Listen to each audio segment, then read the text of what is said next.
Jhelum press club के सामने बलूचिस्तान में दहशत गर्दों के हाथों पंजाब के मजदूरों की शहादत पे दुआया तकरीब। जहलम अख्तर शाह आरिफ।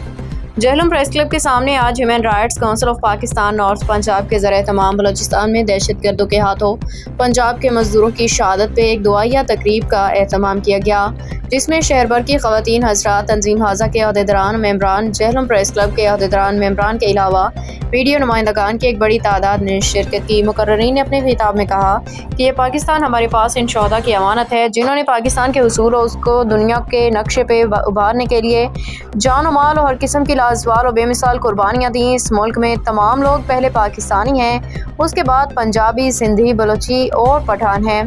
बैरून मुल्क दुश्मन अनासर जो मुल्क में दहशत गर्दी करके मुल्क का अमन और सुकून तबाह करना चाहते हैं, वो अपने मकासद में कभी कामयाब नहीं होंगे। इसके बाद इन शहीद मजदूरों के अरवाह के साले सवाब के लिए फातिहा ख़्वानी, पाकिस्तान के इस्तेहकाम और खुशहाली के लिए इज्तिमाई तौर पर दुआएं मांगी गईं। आखिर में शोहदा की याद में शमें जला के उनको खिराज अकीदत पेश किया गया।